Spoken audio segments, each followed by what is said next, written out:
Capítulo 13. O Espírito Santo e a oração. O ministro Morgan, ele diz o seguinte: durante o grande avivamento no país de Gales, conta-se de um ministro bem-sucedido que ganhava almas com um sermão que pregava. Centenas se convertiam em um vale distante. Chegou a notícia do maravilhoso sucesso desse sermão a um irmão ministro. Ele desejava descobrir o segredo do grande sucesso do homem. Percorreu a longa distância e chegou até a casa simples do ministro. E a primeira coisa que disse foi: irmão, onde você conseguiu aquele sermão? Ele foi levado a um quarto pouco mobiliado e o ministro, apontando para um lugar em que o tapete estava gasto, perto de uma janela que dava para as sólidas colinas e solenes montanhas, e disse: irmão, foi ali que consegui aquele sermão. Meu coração pesava por causa dos homens. Uma noite me ajoelhei ali e clamei por poder para pregar, como nunca pregara. As horas se passaram até que badalou meia-noite e as estrelas olhavam para o mundo adormecido. Mas a resposta não veio. Continuei orando até que vi um fraco brilho cinza despontando. Depois ficou prateado e o prateado se tornou púrpura e dourada. Em seguida o sermão veio e o poder também, e os homens caíram sob a influência do Espírito Santo. O Evangelho, sem o Espírito Santo, seria vão e fútil. O dom do Espírito Santo era vital para a obra de Jesus Cristo na redenção. Assim como Jesus não iniciou sua tarefa nesse mundo até ser ungido com o Espírito Santo, assim também o Espírito Santo é necessário para levar adiante e tornar eficaz a obra redentora do Filho de Deus. Assim como sua unção, como o Espírito Santo no batismo, foi um momento marcante na vida de Jesus, assim também a vinda do Espírito Santo no Pentecoste é o grande marco na obra de redenção ao tornar eficaz a obra da Igreja de Cristo. O Espírito Santo não é apenas a luz brilhante da dispensação cristã, seu mestre e guia, mas também o auxiliador divino. Ele é o agente capacitador na nova dispensação de servir. Assim como o piloto assume sua posição no leme para guiar a embarcação, assim o Espírito Santo assume sua residência no coração para conduzir e capacitar todos os esforços. O Espírito Santo faz agir o Evangelho como um todo por meio do homem, por meio da presença de Jesus e o controle do Espírito do homem. Na execução da obra redentora de Jesus Cristo, em sua operação, mais geral e abrangente, ou em seus detalhes e aplicação pessoal. O Espírito Santo é o agente ativo, absoluto e indispensável. O Evangelho não pode ser posto em ação, a não ser pelo Espírito Santo. Apenas ele possui autoridade soberana para realizar uma obra digna de rei. O intelecto não pode executá-la, tampouco o estudo, nem a eloquência, nem a verdade, nem mesmo a verdade revelada pode tornar atuante o Evangelho. Os fatos maravilhosos sobre a vida de Cristo, contadas por corações não ungidos pelo Espírito Santo, serão secos e estéreis, ou como uma história contada por um louco, repleta de ruídos e agitação, sem significar nada. Nem mesmo o sangue precioso pode pôr o Evangelho em ação. Nenhum desses, nem todos eles, embora expressados com sabedoria e eloquência angelical, pode tornar efetivo o Evangelho com poder salvador. Somente línguas avivadas com o fogo do Espírito Santo pode testemunhar o poder salvador de Cristo com poder para salvar outros. Ninguém ousou sair de Jerusalém para proclamar ou divulgar a mensagem em suas ruas às multidões que seguiam para a morte, até que o Espírito Santo veio com poder batismal. João não pode pronunciar uma palavra, embora tivesse repousado a cabeça sobre o peito de Jesus e ouvido as pulsações do coração dele. E embora seu cérebro estivesse tomado pelos fatos maravilhosos da vida e das palavras que saíram dos lábios de Cristo, João precisou esperar até que um dom mais pleno e rico do que esses viesse sobre ele. Maria não poderia continuar vivendo a vida de Cristo na casa de João, embora tivesse alimentado Cristo, embora seu coração e sua mente estivessem cheios de recordações maternais, e até mesmo por ter sido tomada pelo Espírito Santo. A vinda do Espírito Santo depende da oração, pois somente a oração pode compreender sua autoridade e exigência, o âmbito em que essa pessoa da Trindade tem sua residência. Até mesmo Cristo estava sujeito a essa lei da oração. Com ele foi e sempre será. Peçam e será dado. Busquem e encontrarão. Batam e a porta se abrirá. Mateus capítulo 7, versículo 7. Aos discípulos desconsolados ele disse: Eu pedirei ao Pai e ele dará a vocês outro conselheiro. João capítulo 14, versículo 16. Essa lei de oração em favor do Espírito Santo está sobre o Mestre, bem como sobre os discípulos. Pode-se dizer verdadeiramente de muitos filhos de Deus. Não tem o porquê. Não pedem. Tiago capítulo 4, versículo 2. E de muitos outros pode ser dito: vocês o recebem em pequena medida, porque oram a Cristo em pequena medida. O Espírito Santo é o Espírito de toda a graça, bem como de cada graça. Pureza, poder, santidade, fé, amor, alegria e toda a graça são trazidos e a existência e aperfeiçoados por Ele. Podemos crescer na graça em particular? Seríamos perfeitos em todas as graças? Devemos buscar o Espírito Santo em oração, então. Nós insistimos na busca do Espírito Santo. Nós precisamos dele e precisamos nos animar a buscá-lo. A medida que recebemos dele será determinada pelo fervor de fé e oração com que o buscamos. Nossa capacidade de servir a Deus, de orar a Deus, de viver para Deus e de atingir os outros para Deus dependerá da medida do Espírito Santo que recebemos, que habita em nós e opera por meio de nós. Cristo especifica a clara e explícita lei da oração com relação a isso para todos os filhos de Deus. O mundo precisa do Espírito Santo para convencê-lo do pecado, da justiça e do julgamento que virá e para fazê-lo sentir sua culpa aos olhos de Deus. E esse espírito de convicção de pecado vem em resposta às orações do povo de Deus. Os filhos de Deus precisam dele cada vez mais, precisam da vida de Deus. Sua vida plena e profunda, sua vida grandiosa. Mas essa vida começa e sempre aumenta à medida que o Filho de Deus ora pelo Espírito Santo. Se vocês, apesar de serem maus, sabem dar boas coisas aos seus filhos, quanto mais o Pai de vocês que está nos céus dará coisas boas aos que lhe pedirem. Mateus capítulo 7, versículo 11. Esta é a lei, uma condição iluminada por uma promessa, é adoçada por um relacionamento. O dom do Espírito Santo é um dos benefícios que flui para nós da gloriosa presença de Cristo, à direita de Deus. É esse dom do Espírito, aliado a todos os outros dons entronizados por Cristo. Nos é garantido pela oração, essa é a condição. A Bíblia, por declaração expressa, bem como por princípios gerais e claras e constantes intimações, nos ensina que o dom do Espírito Santo está vinculado ao condicionamento da oração.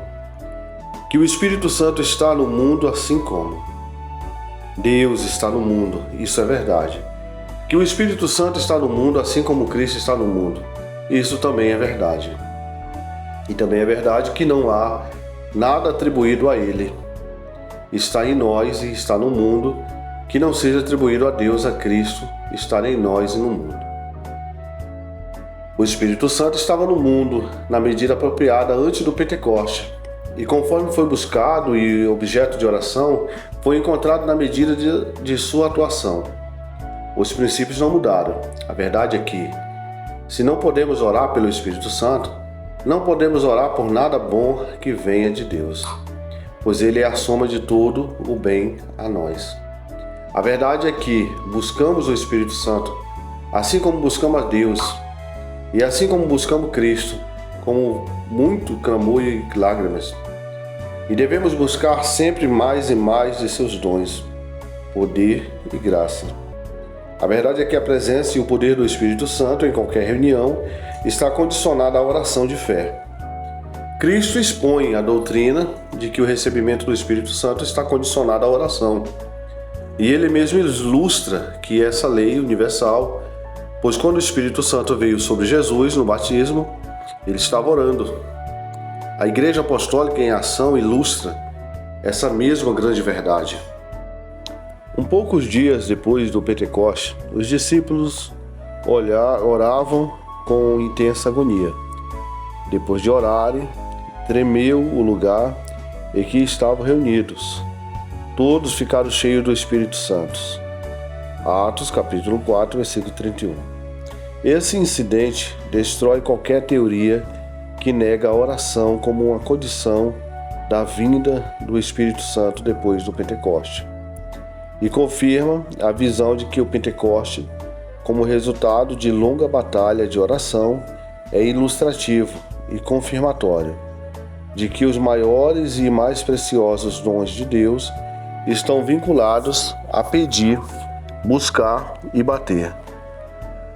A oração ardente e persistente, a mesma verdade se destaca muito proeminentemente no avivamento de Filipe, em Samaria. Embora estivessem cheios de alegria por crer em Cristo, e embora tivessem sido recebidos na igreja pelas águas do batismo, eles não haviam recebido o Espírito Santo até que Pedro e João fossem lá e orassem com eles e por eles. A oração de Paulo foi a prova de Deus a Ananias, de que Paulo se encontrava em um estado adequado para receber o Espírito Santo. O Espírito Santo não é apenas o nosso mestre, nosso inspirador e nosso revelador na oração, mas o poder da nossa oração em medida e força é medido pelo poder do Espírito que atua em nós, bem como a vontade e a obra de Deus de acordo com o agrado de Deus. Em Efésios capítulo 3, depois da maravilhosa oração de Paulo pela igreja, ele parecia estar apreensivo de que pensariam que ele fora além da capacidade de Deus em seu grande pedido. Portanto, encerra seu apelo, dizendo-lhe que Deus era capaz de fazer muito além do que tudo o que pedimos ou pensamos. O poder de Deus para agir por nós foi medido pelo poder de Deus em nós, de acordo com o seu poder que atua em nós. Efésios capítulo 3, versículo 9. Diz o apóstolo: o poder de propagar a oração exteriormente era o poder propagador de Deus em nós. A fraca atuação de Deus em nós resulta em oração fraca. A operação poderosa de Deus em nós resulta na oração mais poderosa. Portanto, a causa da falta de oração é a ausência da atuação do Espírito Santo em nós. A causa da oração débil em todo lugar é a falta do Espírito de Deus em todo o seu poder. A capacidade de Deus de responder e agir por meio das nossas orações é medida pela energia divina que permitimos que Deus ponha em nós pelo Espírito Santo. O poder projetador da oração é a medida do Espírito Santo em nós. Por isso, a declaração de Tiago, no capítulo 5, versículo 16, de sua epístola: a oração de um justo é poderosa e eficaz. A oração entretecida no coração pela força divina do Espírito Santo atua poderosamente em seus resultados, assim como fez a oração de Elias. Queremos orar com eficácia e poder? Então o Espírito Santo deve agir em nós poderosa e eficazmente. Paulo declara o princípio cuja aplicação é universal. Para isso eu me esforço, lutando conforme a sua força que atua poderosamente em mim. Colossenses capítulo 1, versículo 29. Todo esforço por Cristo, que não provém da atuação do Espírito Santo em nós, é vão e fútil. Nossas orações e atividades tão débeis e inúteis são o resultado que ele não tem agido em nós e não pode agir em nós em sua obra gloriosa. Queremos a oração com resultados poderosos? Busquemos a atuação poderosa do Espírito Santo no nosso próprio espírito. Aqui temos a lição inicial da oração, pelo Espírito Santo, que precisa aprofundar-se até chegar o seu pleno resultado no Pentecoste. Devemos observar em João, capítulo 14, versículo 16, que quando Jesus ora ao Pai para que envie outro Consolador, que habite em seus discípulos e esteja neles, não é uma oração para que o Espírito Santo possa realizar sua obra em nos tornar filhos de Deus pela regeneração, mas sim por maior graça e poder e pela pessoa do Espírito Santo, a qual podemos reivindicar por causa do nosso relacionamento como filhos de Deus. Seu agir em nós para nos tornar filhos de Deus e sua presença habitando em nós como filhos de Deus. São estágios completamente diferentes do mesmo Espírito em seu relacionamento conosco. Nessa última obra, seus dons e obras são maiores e sua presença, Ele mesmo, é maior do que suas obras ou dons. Sua obra em nós prepara-nos para Ele mesmo. Seus dons são as dispensações de sua presença.